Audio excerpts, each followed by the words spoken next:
بسم الله الرحمن الرحيم. بكره ان شاء الله مباراه القمه الناريه الاهلي وبيراميدز، وعلى الاهلي ان يكون مستعد، لان ما ينفعش يبقى الفرق بين اللاعب ده واللاعب ده 30-40 متر وتحصل قدام فاركو، قدام المصري، وقدام بنك الاهلي. بتتكلم الفرق الثلاثه القويه، فمؤشر غير جيد قدام بيراميدز، وانها تعمل ثغره في الثلاث ماتشات. الثغره دي ممكن تخلص عليك امام بيراميدز، ودي يسأل عنها كولر بشكل كبير جدا، وهيكون معانا الحالات بتاعتها. والسؤال الثاني الاهم، الصفقتين الجداد المتوقعين او ممكن يكونوا خلصوا، العش وجراديشار، ليهم مكان في التشكيل الاساسي ولا هذا صعب؟ قبل اي حاجه اعمل لايك للفيديو واشترك في القناه، وكمان فعل علامه الجرس، وكالعاده نصلي على سيدنا محمد عليه افضل الصلاه والسلام. ودائما ودائما لا ننسى ان احنا ندعي لاخواتنا. اتمنى كل اللي بيتفرج ما يكسلش ويعمل لايك عشان الفيديو يوصل لاكبر عدد من الناس. وقلت فرصه ان كانت في ماتش فاركو الاهلي كنت عايز اتكلم عنها، بس ما عملتش حلقه تحليل عشان حلقه صفقه جراديشار، فقلت فرصه اشرح لك الثغره بسرعه وشوف تفاصيلها بالملي. الاهلي ده الاهلي الاخضر امام الخصم اللي هو بيحضر وبيطلع بالكوره، فبيروح عشان يضغط من قدام. تحول الضغط بتاع الاهلي الى فوضى حرفيا، اللي هو اي حد بيروح في اي مكان ويضغط يقفل او ما يقفلش، مجرد ما بنجري وخلاص كده وبدون تنظيم، لدرجه انك ممكن تلاقي 3 لعيبه رايحين على لاعب واحد عشان يضغطوا، فتلاقي الجناح بتاعك بقى متعلق فوق هنا وما ضغطش على اللي معاه الكوره ولا راقب اللي ورا هنا، فتشوف المسافه بين الجناح وبين الباك، تلاقي المسافه اصبحت ضخمه مش طبيعيه، كل هذه المسافه فاضيه. في الوقت ده الجناح بتاع الخصم فاتح مع الباك هنا، والباك بتاع الخصم عامل ايه؟ يقوم فاتح في هذه المساحه. تلعب الكوره في المنطقه دي في الطرف، تلاقي تحولت الباك والجناح بتاع الخصم بقى 2 على 1 عندك. وسط الملعب بيضطر يرحل عشان يغطي ويقفل المنطقه دي، تتفضى منطقه وسط الملعب، تتلعب الكره في منطقه العمق سواء اللاعب الثالث او للجناح نفسه، يلاقي نفسه فجاه امام منطقه الجزاء وامام مرمى في مساحات فاضيه كبيره جدا في منطقه العمق تقدر تخترق منها. شفت الثغره دي بالحرف كده بالنص؟ تعال نشوفها. ادي مباراه فاركو والهدف بتاع زهير المترجي. ادي شوف عندك حسين الشحات وامام عاشور، شوف 3 لعيبه اظن واضح. ضغط اصبح فوضوي، 3 لعيبه اصلا ضاغطين على لاعب واحد لو تبص على الصح، ومش مراقبين ومش ضاغطين عليه. وشوف المسافه بين حسين الشحات ومحمد هاني، فاصبحت انت في حاله الضغط الفوضوي ده ان ايه؟ ببيع اللي ورايا. الضغط اساسه اطلع فبضغط صح عشان استخلص الكوره، واما اللي ورايا ده بالسلامه. فلما اضغط هنا تتلعب الكوره من ورا لقدام بمنتهى البساطه. عزمي جومه وزهير المترجي على محمد هاني، موقف 2 على 1. تكمل الكوره، ايه اللي يحصل؟ خد بالك هنا دي مين؟ اكرم توفيق يجي عشان يرحل معاه فيخش في منطقه الطرف يغطي، يجي اكرم توفيق عشان يغطي. زهير المترجي في منطقه وسط الملعب اصبح ايه؟ ورا مروان عطيه اصبح فاضي، يستلم الكوره في منطقه فاضيه. طبعا رامي ربيعه بالك قصه معانا دلوقتي، يعدل الراجل ويعمل تصويبه وتدخل هدف في الشناوي.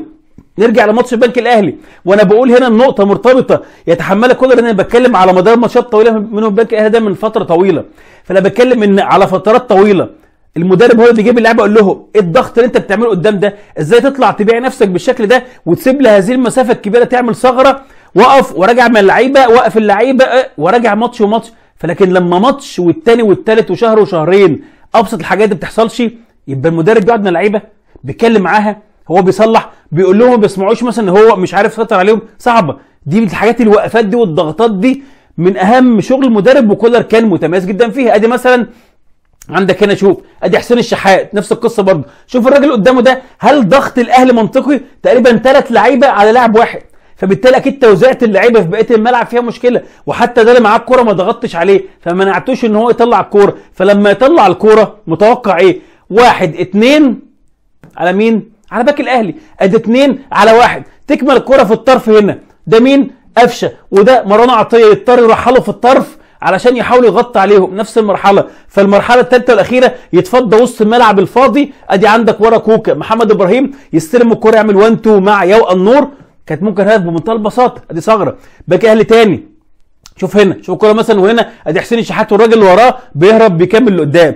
لما الكوره ترجع لحارس المرمى، شوف حسين الشحات وقفته، شوف المسافه بينه مثلا بالراجل ده، ممكن تقول لي اصل راح يضغط عليه، مسافه ضخمه اكيد مش بيضغط على ده. طب الراجل اللي هرب وراك حسين الشحات خلاص فخبر كان، فبالتالي انت ضغطك اصبح فوضوي عشوائي يلبسك في ارض الملعب. فلما تلعب الكره طوليه، شوف الكره هتصلح هنا للراجل ده، شوف بين حسين الشحات والباك الشمال ده يا جماعه 30-40 متر، ازاي بالمسافه دي كلها موجوده؟ وتلعب الكره في منطقه الطرف، يروح الراجل في منطقه طرف، كوكا يروح يغطي عليه كالعاده، وسط الملعب يتسحب معاك لمنطقه طرف، يتفضل عمق كالعاده، وتلاقي امام وسط الدفاع فاضي جدا، يعمل تصويبه هنا، يعمل تصويبه بعد كده وتروح او عرضيه، وكانت ممكن تكون بمنتهى البساطه. ماتش المصري وانا جايب لك على مدار اكتر من ماتش، على مدار فترات طويله، هنا كان بيرسي تاو مثلا وقتها، شوف بيرسي تاو يروح يضغط بيرسي تاو، ضغطه كله فاضي، يعني ضغطه كله عشوائي وفوضوي وبدون نتيجه، فبالتالي دايما يتعرى ورايا. ادي بيرسي تاو انضرب اول واحد، تلعب الكوره لمحمود حماده يصلحها في الطرف الشمال، بس خلاص. شوف بيرسي تاو، شوف بقى الباك اليمين موجود ورا، فتشوف هذه المساحه كلها دايما اللي هي مضروبه عند الاهلي، وتكمل قدام هتلاقي موقف 1 2 3 كمان على عمر كمال عبد الواحد، ويتعامل بيناه في الطرف الشمال وتضرب لك نفس الثغره. النقطه دي ما فيهاش هزار امام بيراميدز، لان بيراميدز عنده اجنحه والباكات بيهاجموا، فالجناح هتلاقيه فاتح قدام، سحب الباك معاك زنق ورا، والباك هيقوم جاي من ورا الاجنحه جاري على طول، مستغل كل المسافه الكبيره اللي انت بتسيبها ثغره دي في ظهر الاجنحه عندك، وعنده باكات كويسه بالاخص محمد الشيبي بيعرف يستغلها، وعنده وسط الملعب كمان ممكن لما وسط الملعب بتاعك يتسحب ويفضي انه يقدر يكمل في العمق، عندك كل حاجه. فالثغره دي قاتله وميته، محتاجه تنظيم الضغط تاني. الضغط ما ينفعش اي حد يضغط، فعلا حرفيا بقى اللعيبه تطلع اي حاجه وخلاص، والاجنحه لازم تدافع، والمسافات بين الخطوط تكون ضيقه وقريبه ما تكونش بعيده. دي نقطه تنظيميه يتحملها وجهه نظر كولر في المقام الاول، هو اللي بينظم اللعيبه ويقف اللعيبه وبيحاسب كمان اللعيبه. طيب الاهلي صفقتين وانا بصور يوم الجمعه ما زالوا محتملين بيقربوا، ممكن لما الحلقه تنزل يوم السبت يكونوا خلصوا خلاص. اولهم مصطفى العيش، طبعا صفقه مميزه، وهو محمد اسماعيل من افضل الناس الموجودين الصراحه. كده كده اي لاعب مصري يروح اهلي الزمالك تحت التجربه، انسى فكره الثقه الا باستثناءات بسيطه يعني، لكن كورته كويسه، راجل بيلعب كمان مدافع في الناحيه الشمال، اعتقد يعمل اضافه. طب هل الراجل يلعب اساسي؟ طبعا اكيد، يعني لسه جاي وصعبه ومش عارف ايه، بس لو تسالني انا اجيبه العبه اساسي، لان انا عندي كارثه في خط الدفاع. كارثه اولا في الخروج بالكوره بشكل كبير جدا، ازمه مش طبيعيه، فانا عاوز اي حد يحسنها. تاني حاجه ياسر ابراهيم ورامي ربيعه، الاثنين عندهم حاجتين عكس بعض والاثنين بيعملوا كارثه. ياسر ابراهيم من النوع اللي بياخد القرار انه الاكشن يطلع عشان يضغط ويقابل من قدام، ودي اصبحت مع التقل اللي عنده كارثه. ياسر ابراهيم بعد الاصابه اللي جات له فاكر الكبيره الاخيره، كانه واحد مثلا عجز 20 سنه، تقيل وبيطلع يتباع، وطول ما بيلعب بيتزحلق، حاجه صعبه قوي. فكل ما يطلع يبيع نفسه عشان يضغط، بقيت بتلبسني. الاول كنت بتعملها عشان كان عندك القوه وعندك القرارات السليمه، هنا مثلا زي اللقطه بتاعت سيد ابيجان، الراجل ده معاه من اندفاعه وانه عاوز يطلع يقابل وخلاص. لما الراجل ده فتح في الناحيه الشمال ساب اللي معاه ده، بس ابراهيم رايح عاوز يقابل الراجل اللي فتح في الطرف الشمال، حاجه غريبه، اللي هو اصلا كمان خالد فتح راجع معاه يعني. وطبعا جه غير اتجاهاته، تغيير اتجاهاته صعب جدا وتقيل، فكل ماتش بيتزحلق، راجل استلم الكوره من وراه عمل تصويبه وطبعا سجل هدف. طب رامي ربيعه العكس بقى، رامي ربيعه ما يطلعش يضغط ويسبق ياخد اكشن، بيتأنى ويستنى شويه، فتيجي المشكله ان هو لا بيقابل ولا بيضغط ولا بيقفل بلغه الكوره كده، زي كابتن محمود بكر الله يرحمه يعني، بيكسكس للكوره، فبيعمل لي ثغره وازمه. ويمكن النقطه دي ما اتغيرتش عنده، بس جنب عبد المنعم بالحيويه والقوه والسرعه واحتفاظه بالكوره وهدوءه كان بيعوض النقطه دي. فلما ربيعه وياسر لعبوا بعض، طقشوا في بعض، طلعوا شرار، عمل ازمه. ادي مثلا الهدف بتاع زهير المترجي، لما تشوف مثلا بيستلم الكوره هنا مثلا في الاول واتلعبت الكوره، ادي رامي ربيعه وزهير المترجي، هتلاقي دايما رامي ربيعه سايب مسافه، بيخاف يضغط وبيخاف يقفل. زهير المترجي عدل الكوره، رامي ربيعه اصلا متاخر عليه في العدله وما زالت في مسافه، شاط زهير المترجي ورامي ربيعه بعيد مش قافل. فانت واحد بيفوت لك الكوره وواحد طالع يجري يبيع نفسه، اصبحت ازمه. فمصطفى العيش ممكن تكون محتاجه فعلا عشان يظبط لك القصه. طبعا جرادي شار ممكن يكون الموقف الاصعب شويه، مصطفى العيش مصري وعارف الدوري وشغال، الراجل ده سلوفيني، اول مره يطلع بره سلوفينيا وراح المجر سنه، وهيجي لسه هيستغرب الجو والشمس والارض والنجيله والملعب هيستغرب كل حاجه. يلعب يا صعبه، انا شايف انها اصعب، بس انت عندك ازمه كبيره، انت ما عندكش حتى اي حلول بديله في مركز المهاجم. يلعب حتى لو ما لعبش، اعمل اي حاجه كولر الا ان امام عاشور يكون مهاجم، اي حاجه. يعني اللي عملته في ماتش اللي فات ده كان جريمه، لان امام عاشور هو الوحيد اللي بيلعبني. يعني انا ممكن اضحي واطلع شوبير ابوظ اي حاجه، بس ما بوظش اللاعب الوحيد اللي بيستلم من ورا وياخد القرار، واحطه كمهاجم واسيبه دايما بظهره للمرمى وسط مدافعين. كان قرار من برضه من الحاجات الغريبه في الفتره الاخيره الكولر في اختيارات. ف مش عارف، انا مش عارف يعني. ممكن سمير جمال، يعني بص اي حل ومفيش حل كويس، والراجل ده هيلعب وغالبا مش هينجح في اول ماتش. يعني هو منطقي، يعني لو نجح تبقى حاجه غير منطقيه فعلا يعني، ويكون استثناء.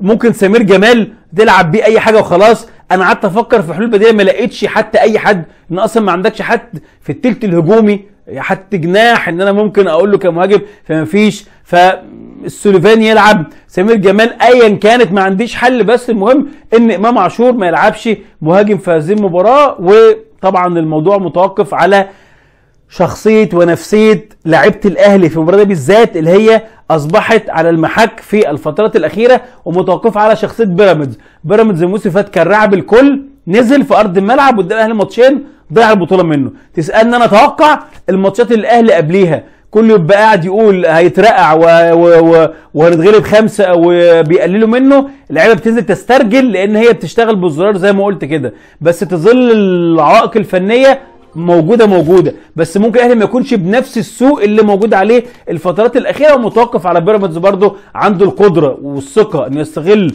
سوق الاهلي ولا ما عندوش القدره. ده كل ما لدي فيما يتعلق بثغره بسيطه، تفصيل بسيطه في مباراه الاهلي وبيراميدز. السؤال في الاخر بالنسبه لك، مصطفى العش والسوليفاني نيجيك جراديشار ليهم مكان في التشكيل الاساسي مع الاهلي امام بيراميدز ولا صعب؟